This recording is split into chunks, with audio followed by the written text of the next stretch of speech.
আজকে আমরা যে বিষয়টা নিয়ে আলোচনা করব সেটা হলো যাকাত। ইসলামের 5টি স্তম্ভের একটি স্তম্ভ হলো যাকাত।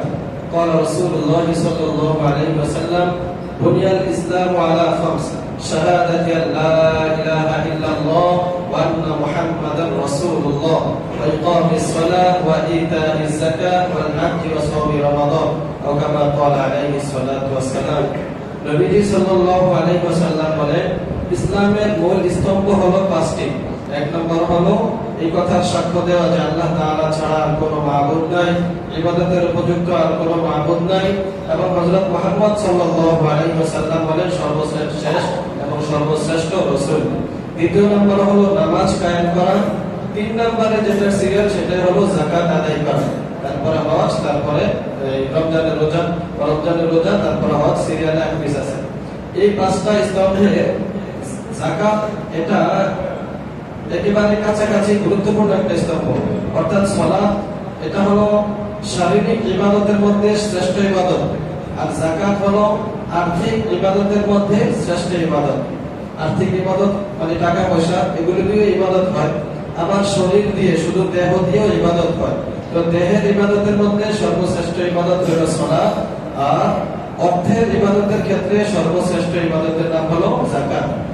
কোরআনুল কারীমে রব্বুল আলামিন সালাতের আদেশ যে আয়াতগুলোতে করেছেন, বেশিরভাগ জায়গায় সাথে সাথে যাকাতের আদেশ করেছেন। কয়েক জায়গা ছাড়া বা অনেক ক্ষেত্রে যাকাতটাকে বেশি প্রাধান্য দেওয়া হয়েছে সালাতের পরপরই।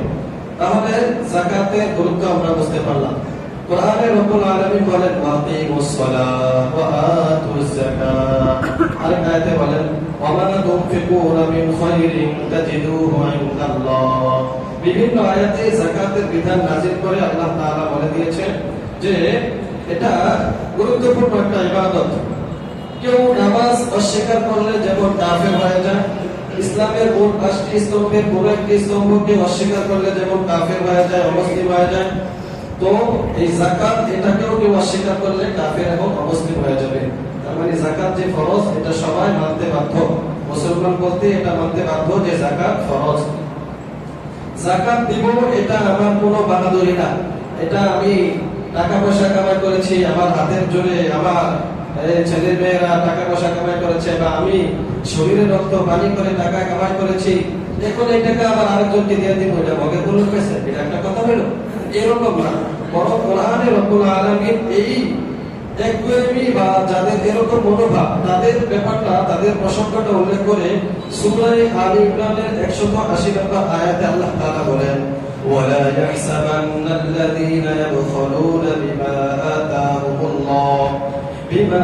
আতাহুমুল্লাহু মিন ফাদলি।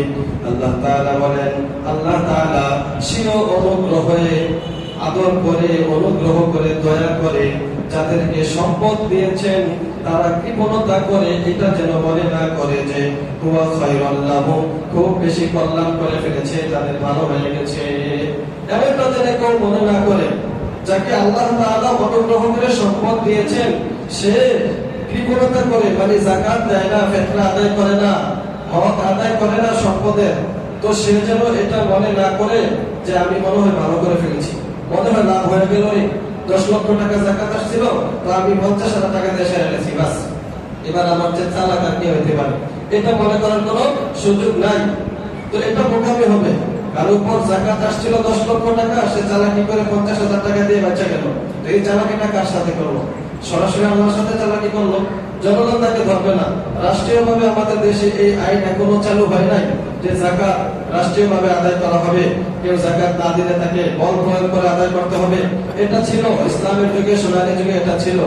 সাইয়েদুনা হযরত আবু বকর সিদ্দিক রাদিয়াল্লাহু তাআলা আনহু সবচেয়ে নরম ছিলেন, এই উম্মতের মধ্যে একেবারে নরম দিলের মানুষ ছিলেন। قال রাসূলুল্লাহ সাল্লাল্লাহু আলাইহি ওয়াসাল্লাম ওয়া আরহামু উম্মতি উম্মতি আবু বকর। নবীজি সাল্লাল্লাহু আলাইহি ওয়াসাল্লাম বলেন আমার উম্মতের মধ্যে সবচেয়ে দয়ালু নরম দিলের মানুষ হলো আবু বকর রাদিয়াল্লাহু তাআলা। সুবহানাল্লাহ। তাহলে এই নরম দিলের মানুষটাও যাকাতের বিধানের ক্ষেত্রে খুব গরম হয়ে গিয়েছে। যখন ওনার খেলাফত কাল আসলো, রাষ্ট্র পরিচালনার দায়িত্ব আসলো, তো ঘোষণা দিলেন শোনো, যারা নবী সাল্লাল্লাহু আলাইহি ওয়াসাল্লামের যুগে যাকাত দিয়েছিলেন, অর্থাৎ যাকাতের উপযুক্ত হয়ে গিয়েছো, যাকাত দেওয়া যাদের উপরে ফরজ, এখন তারা যদি যাকাত দিতে অস্বীকার করে, এমনকি নবীজি সাল্লাল্লাহু আলাইহি ওয়াসাল্লামের জামানায় যে উট, ভেড়া, বকরি যাকাত দিত যারা, এর সাথে যে একটা রশি পর্যন্ত দিত, এখন কেউ যদি এটা অস্বীকার করে যে আমি রশিটা দিব না, শুধু ওটা দিয়ে দেব, তো আমি তার বিরুদ্ধে যুদ্ধের ঘোষণা করলাম। সুবহানাল্লাহ। মানে যাকাতের ক্ষেত্রে কোনো ছাড় নাই। উনি বলেন যে তার উপরে ওটার সাথে রশি দেওয়াটাও ফরজ ছিল, আর নবীজির জামানায় এভাবে দিত, এখন রশি দিবে না, শুধু উট দিবে, তো আমি তার বিরুদ্ধে যুদ্ধের ঘোষণা করলাম। মানে কত কঠিন বিধান এটা একটা। তাহলে বর্তমান যুগে এটা আইন নাই, কিন্তু উম্মতে মুহাম্মদ সাল্লাল্লাহু আলাইহি ওয়াসাল্লাম, নবীজির উম্মত যারা, তাদের জন্য উচিত হলো এই বিষয়টাকে অনুসরণ করা। রাষ্ট্রীয়ভাবে আইন করে সব করা যায় না। উম্মত যারা নবীজি সাল্লাল্লাহু আলাইহি ওয়াসাল্লামকে ভালোবাসে, তারা নবীজিকে অনুসরণ করে, খোলাফায়ে রাশিদিনকে অনুসরণ করে, সাহাবাইকে অনুসরণ করবে। তো এজন্য উচিত হলো যাকাতের ক্ষেত্রে কোনো ধরনের ত্রুটি করা যাবে না, যাকাত পরিপূর্ণভাবে আদায় করতে হবে। বৈধভাবে সম্পদ কামানো বা সম্পদের মালিক হওয়া এটা দোষণীয় না, এটা দোষণীয় না, এটা ভালো। তবে এটার হক সঠিকভাবে আদায় না করা এটা দোষণীয়। বৈধভাবে সম্পদ কামাই করাটা দোষণীয় না, কিন্তু সম্পদ কামাই করার পরে তার হক আদায় না করা এটা হলো দোষণীয়। তো আমরা যারা উম্মতে মুহাম্মদ সাল্লাল্লাহু আলাইহি ওয়াসাল্লাম দাবি করি যে আমরা নবীজির উম্মত, তো আমাদের জন্য এই বিষয়টাকে অনেক বেশি গুরুত্ব দিতে হবে। আল্লাহ তাআলা তো সমস্ত সম্পদ চান নাই। যদি সমস্ত সম্পদ চাইতেন, তারপরও আপনার জন্য আমার জন্য উচিত ছিল সব দিয়ে দেওয়া। তারপরও উচিত ছিল কি সব দিয়ে দেওয়া। যদি আল্লাহ বলতেন এই তোমাকে যা দিয়েছি সব দিয়ে দিবা, 1 টাকাও তোমার কাছে রাখতে পারবা না, তারপরও উচিত ছিল সবটা দিয়ে দেওয়া। কারণ আল্লাহ তাআলা বড় ফজল ও করম ওয়ালা, আল্লাহ তাআলা বড় দয়ালু, বড় অনুগ্রহশীল। আপনি আমি টাকা কামাই করে মনে করি যে বাহাদুর হয়ে গিয়েছি, বড় নেতা হয়ে গিয়েছি, বড় সম্পদশালী হয়ে গিয়েছি, দানবীর হয়ে গিয়েছি। তো আমার আপনার মতো এই বয়সের কত মানুষ তো কবরে, আমার আপনার মতো এই বয়সের কত মানুষ হাসপাতালে বেড়ে শুয়ে আছে, আমার আপনার মতো কত মানুষের হাত নাই পা নাই, কত মানুষ ভিক্ষা করতেছে, মানুষের ধারে ধারে যাইতেছে। এদের মধ্যে আমাকে আপনাকে না রেখে আল্লাহ তাআলা মায়া করে আমাকে আপনাকে সম্পদ দিয়েছে। তো এখন যদি আল্লাহ তাআলা বলেন এ বান্দা তোর হাত আমি নেই নাই, পা নেই নাই, চক্ষু নেই নাই, তোর পরিবার পরিজনকে অসুস্থ করি নাই, তো তোর কাছে একটা জিনিস চাই যে তোর সম্পদগুলো সব আমার রাস্তায় দিয়ে দিবি, তখন উচিত ছিল সবগুলো আল্লাহর রাস্তায় দিয়ে দেওয়া। কিন্তু আমরা তো লাখান্দা, আমরা তো দুনিয়ার লোক এমন ভাবে অন্তরে ঢুকাইছি, সমস্ত সম্পদ কেন শুধুমাত্র 40 ভাগের 1 ভাগ চাইছেন। যাকাতের বিধান হলো 40 ভাগের 1 ভাগ, তাও সব সম্পদ থেকে না, সব সম্পদ থেকে না, নির্ধারিত সম্পদ আছে, আমরা মাসালা আলোচনা করবো একটু পরে। 40 ভাগের 1 ভাগ মাত্র চাইছেন নির্ধারিত কিছু সম্পদ থেকে, যে 39 ভাগ তোমার কাছে রেখে দাও আর 1 ভাগ আমাকে দিয়ে দাও। আচ্ছা বলেন দেখি, যিনি আপনাকে আমাকে এত কিছু দিলেন, আমার দেহে আপনার দেহে কত কোটি টাকার সম্পদ দিয়েছেন, আমাকে আপনাকে ছেলে মেয়ে দিয়েছেন, এক একটা ছেলে মেয়ে তো কোটি টাকার সম্পদ, আমাকে আপনাকে সুস্থ রেখেছেন, তো এই আল্লাহ যদি আমার কাছে আমার কিছু সম্পদের 40 ভাগের 1 ভাগ চায়, আমি এই টাকাটা দেওয়া, এটা কি আল্লাহ তাআলা যে চাইছে এটা কি যুক্তিসঙ্গত না যুক্তির বাহিরের কথা? যুক্তিসঙ্গত, চাইতেই পারেন, এটা আল্লাহ তাআলা অধিকার আছে। তো আল্লাহ তাআলা চাইছেন আমাদেরকে দেওয়া, এটা আবশ্যক, ফরজ। এটা মনে করা যাবে না যে আমার টাকা আমি এত কষ্ট করে কামাই করছি এগুলো দিব কেন। তো এই আয়াতের মধ্যে আল্লাহ তাআলা এই বিষয়টা বুঝিয়েছেন। এরপর আল্লাহ তাআলা বলেন বাল হুয়া শাররুল লাহুম, বরং যারা এরকম কৃপণতা করবে, চালাকি করবে, বাটপারি করবে, এটা তাদের জন্য লাভবান, লাভজনক হবে না, কল্যাণকর হবে না, বরং এটা তাদের জন্য অকল্যাণকর হবে, ক্ষতির কারণ হয়ে দাঁড়াবে। আপনি মনে করলেন অনেক সম্পদ কামাই করে যাকাত দিলেন না, গরিবের হক আদায় করলেন না, আপনার উপরে যাদের দায়িত্ব ছিল তাদের হক আদায় করলেন না, ব্যাংকের মধ্যে কোটি কোটি টাকা রাখলেন আর মনে করলেন যে আপনি সফল হয়ে গেলেন, এটা কষ্টের কারণ আপনার জন্য কল্যাণকর হবে না। মারা যাবেন, দেখবেন শেষ কবে মারা যাবেন, যা আরো 10 বছর কমসে কম ভোগ করি না, মুহূর্তের মধ্যে মারা যেতে পারেন। তারপরে সম্পদ কোথায় যাবে? ওয়ারিসদের কাছে যাবে। ওয়ারিসরা কে কি করবে আপনার জানা নাই। এমন হতে পারে এই সম্পদ আপনার আযাবের কারণ অবশ্যই হবে হক আদায় না করলে, এটা আপনার উপকারে আসবে না। পরবর্তীতে যদি হক আদায় না করে সম্পদ রেখে মারা যান, তাহলে ছেলে মেয়েকে দিয়ে গেলাম, হক আদায় করলাম না, এটা ছেলে মেয়ের জন্য লাভবান হবে এটা মনে করা যাবে? বরং মনে করতে হবে এটা ছেলে মেয়ের জন্য অকল্যাণ হবে। যেটা হক আদায় না করে বাচ্চাদেরকে দিয়ে গেলাম, স্ত্রীকে দিয়ে গেলাম, এটা আমার জন্য কল্যাণকর হবে না, এটা আমার জন্য ক্ষতির কারণ হবে। কি ক্ষতির কারণ হবে? এই আয়াতে আল্লাহ তাআলা একটা ক্ষতির কথা বলেছেন। আল্লাহ তাআলা বলেন সাইয়ুতাওয়াকুনা মা বাখিলু বিহি ইয়াওমাল কিয়ামা, কিয়ামতের দিন সে যে মাল নিয়ে কৃপণতা করেছিল, এই মালকে তার গলার মধ্যে ঝুলিয়ে দেওয়া হবে। ওয়ালিল্লাহি মিরাসুস সামাওয়াতি ওয়াল আরদ, কারণ হলো এই মাল তো তার ছিল না, সে এই মালের আমানত নিয়েছিল, আমানত আদায় করে নাই। কারণ সমস্ত মিরাস বা সম্পত্তির মালিক হলেন আল্লাহ। বলেন সমস্ত সম্পত্তির মালিক কে? আল্লাহ।